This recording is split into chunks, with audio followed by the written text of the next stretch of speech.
नमः शिवाय शिवजी सदा सहाय। ओम नमः शिवाय गुरुजी सदा सहाय। 29वां अध्याय कृष्ण दर्शन अवतार। 29वें अध्याय में दर्शन कृष्ण अवतार काव्य मंत्र अरु मोक्ष के दाता बुद्धि सुधार। नंदीश्वर बोले, हे सनत कुमार, अब राजा नभग का ज्ञानदायक और कृष्ण दर्शन नामक शंकर जी का परम अवतार सुनो। इक्ष्वाकु वंश में श्राद्ध देव की 9वीं पीढ़ी में राजा नभग का जन्म हुआ था, जिसके पुत्र नाभागा और उसके विष्णु भक्त अम्बरीश हुए थे। अब उन्हीं अम्बरीश के पितामह नभग का चरित्र सुनो, जिसे स्वयं शंकर जी ने ज्ञान दिया था। जब नभग बहुत दिनों के लिए गुरुकुल में विद्या पढ़ने चले गए तो उनके इक्ष्वाकु आदि भाइयों ने राज्य का विभाजन करवा अपना भाग तो ले ही लिया, किंतु उन्होंने नभग का भी भाग हड़प लिया। जब ब्रह्मचारी नभग सब वेद वेदांग पढ़कर गुरुकुल से लौटे तो अपना भाग मांगने लगे। भाइयों ने कहा, विभाग करते समय तो हमें तुम्हारा ध्यान ही नहीं रहा, और अब जो कुछ है पिता के पास ही है, उसी से तुम अपना भाग लो। नभग पिता के पास गए और सब समाचार कहा। पिता श्राद्ध देव को बड़ा आश्चर्य हुआ। उन्होंने नभग को धैर्य देकर कहा, तुम्हारे भाइयों ने तुम्हारे साथ छल किया है, उनका कहना सत्य है, तुम उनकी बात पर विश्वास ना करो। तुम्हारी उन्होंने बड़ी हानि की है, परंतु अब मैं तुम्हें एक उपाय बतलाता हूँ, जिसके करने से तुम्हारा दुख दूर हो जाएगा। आज बुद्धिमान आंगिरस ब्राह्मण यज्ञ करते हैं, जिससे प्रत्येक छठे दिन उन्हें मोह प्राप्त हो जाता है और इस प्रकार उनका यज्ञ पूर्ण नहीं हो पाता है। तुम विद्वान हो, वहाँ जाकर तुम उन्हें उपदेश दो। वैश्व देव सूत्रों को पढ़ उनका यज्ञ पूर्ण कराओ। यज्ञ के पूर्ण होने पर वह ब्राह्मण स्वर्ग चले जाएंगे और वह संतुष्ट होकर तुम्हें अपना बचा हुआ सब धन दे देंगे, जिससे तुम सर्वदा के लिए धन से संतुष्ट हो जाओगे। पिता का यह वचन सुनकर नभग प्रेम पूर्वक वहां गया जहाँ पर उत्तम यज्ञ हो रहा था। उसमें पहुंचकर बुद्धिमान मनुपुत्र ने 2 वैश्वदेव सूत्रों का स्पष्ट उच्चारण किया। यज्ञ कर्म समाप्त होने पर वह आंगिरस ब्राह्मण अपने यज्ञ का अवशिष्ट धन नभग को देकर स्वर्ग को प्राप्त हुआ, परंतु उसी समय शिवजी कृष्ण दर्शन रूप से प्रकट होकर बोले, हे नभग, यज्ञ का अवशिष्ट धन तो मेरा है, इसे तू कैसे ग्रहण करता है? तुझे किसने भेजा है? यह सब मुझे सत्य सत्य बता। नभग ने उत्तर दिया, इस धन को ऋषियों ने मुझे दिया है, यह मेरा धन है, आप कौन हैं जो मुझे रोकते हैं? तब नभग का कहा हुआ यह सत्य वचन सुनकर प्रसन्नात्मा कृष्ण दर्शन ने कहा, हम दोनों के वाद विवाद में आपके पिता ही प्रमाण हैं। जाओ उनसे पूछो, वे जैसा कहेंगे हम वैसा मान लेंगे। यह सुन कवि नभग अपने पिता के पास पहुंचा। मनुश्राद्ध देव ने कहा, वह पुरुष देवता शंकर जी हैं, यज्ञ में अवशिष्ट वस्तु उन्हीं की है। यदि वह कृपा करें तो तुम पा सकते हो। वहाँ तुम जाकर उनकी स्तुति करो, अपने अपराध को स्वीकार कर तथा स्तुति करके क्षमा कराओ। वह सबके अखिलेश्वर प्रभु शंकर जी यज्ञ के अधिष्ठाता हैं। ब्रह्मा विष्णु आदि सब देवता सिद्ध और ऋषि उनके अनुग्रह से ही कृतकार्य होते हैं। ऐसा कहकर मनुश्राद्ध देव ने अपने पुत्र को शंकर जी के पास लौटा दिया। नभग शंकर जी के पास पहुंच हाथ जोड़ उनकी विविध प्रकार से स्तुति करने लगा, अपने अपराधों के लिए बार बार क्षमा मांगी। उसी समय ब्रह्मा विष्णु इंद्रादिक सब देवता तथा सिद्ध और मुनिजन भी वहां आए और वह सब हाथ जोड़ पृथक पृथक उनकी स्तुति करने लगे।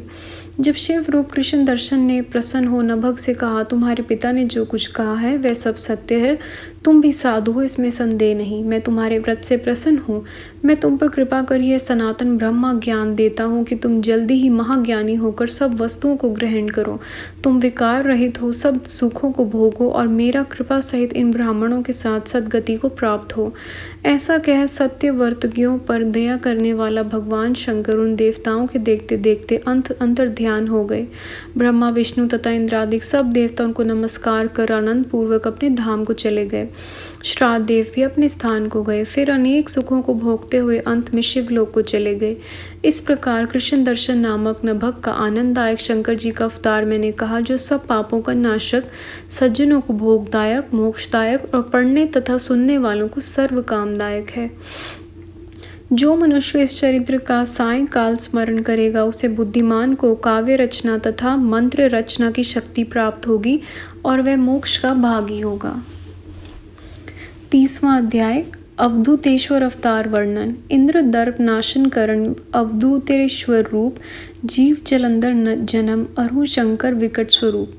नंदीश्वर बोले, हे ब्रह्मा के पुत्र, अब मैं आपको अवधूतेश्वर महादेव का इतिहास सुनाता हूँ, जिन्होंने इंद्र के अभिमान को चूर्ण किया था। एक समय बृहस्पति और सब देवताओं को साथ ले इंद्र शंकर जी के दर्शन करने के लिए कैलाश पर्वत पर गए तो इंद्र को आया जान शिव जी उनकी परीक्षा करने लगे। लीलाधारी प्रभु शंकर ने भयंकर अवधूत रूप धारण कर लिया।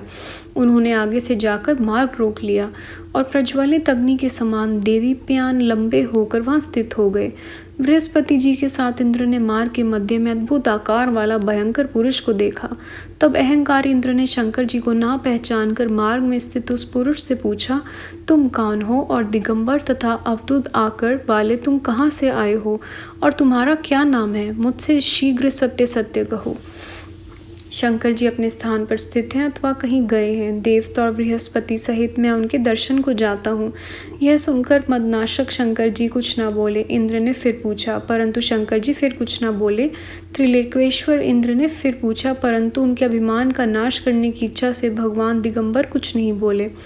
तब इंद्र ने ललकार कर कहा, क्यों रे मूर्ख, तू पूछने पर उत्तर क्यों नहीं देता? इस कारण मैं तुझको अपने वज्र से मारता हूँ, देखूं तुझे कौन बचाता है। ऐसा कह उन्होंने दिगंबर को मारने के लिए वज्र उठाया। तब इंद्र को हाथ में वज्र लिए देख शिवजी ने उसे वज्रप्रात को स्तंभित कर दिया।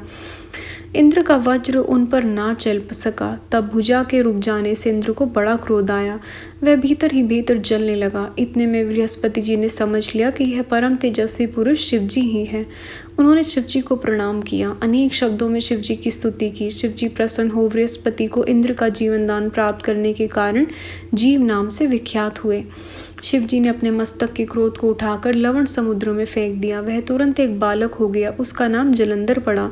वह सिंधु का पुत्र कहलाया। फिर देवताओं की प्रार्थना से उस शिवजी ने ही मारा।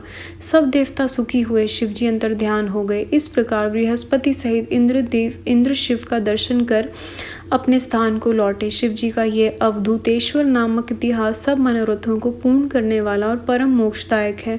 जो मनुष्य इसे नित्य सुनाता है वह सब सुखों को भोग अंत में शिव की पदवी को प्राप्त करता है। संगत जी, अध्याय यहाँ समाप्त होता है। गुरु जी, संगत जी, यहाँ तक पढ़ने में कैसी भी कोई भी जाने अनजाने में भूल हुई हो प्लीज़ माफ़ करिएगा। अगला अध्याय हम अगली वीडियो में सुनेंगे। ओम नमः शिवाय। शिव जी सदा सहाय। ओम नमः शिवाय। गुरु जी सदा सहाय। Thank you Guru ji, thank you संगत जी। जय गुरु जी महाराज।